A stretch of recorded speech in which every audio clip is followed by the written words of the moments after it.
bila aibu na bila woga. Na tusio Wakristo wa jina tu. Juzi nimsikia, naomba nitumie neno ambalo sio zuri, lakini ndilo hilo linalofaa. Nimsikia lofa mmoja akisema Wakatoliki wakiwakilishwa na yeye wameandika barua kwa balozi wa Baba Mtakatifu kumshtaki Padri Charles Kitima. Wakatoliki wanamshtaki Padri Charles Kitima. Hivi hapo kuna ukweli? Enyi Wakatoliki wa Goba Maria, kuna ukweli? Na huyo aliyekuwa anasema hivyo kwa ulofa wake amethubutu kuwa mnafiki.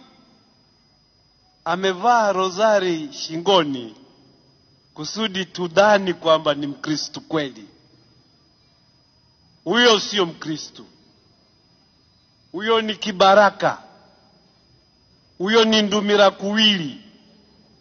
Huyo ni msaliti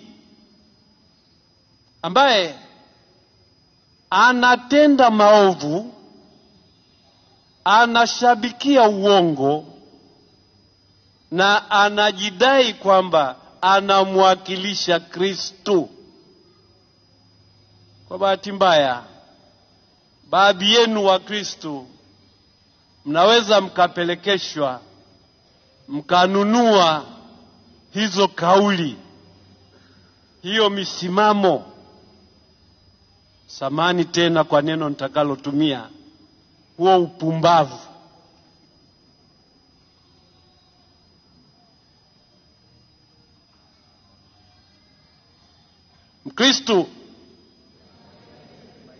Mkristo hapaswi kuwa mpumbavu.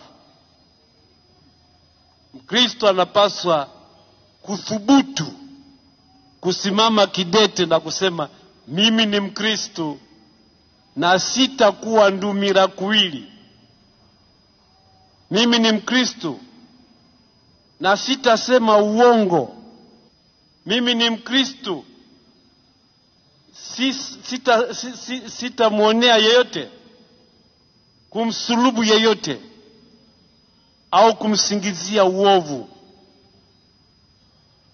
Kwa bahati mbaya, Watanzania tumeingia kwenye huo mchezo wa kuthubutu kutendeana maovu,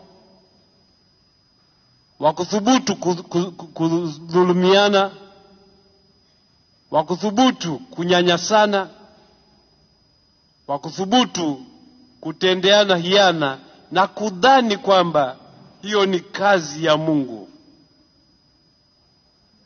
Na kwa sababu ya njaa. Kwa sababu ya nini? Kwa sababu ya njaa.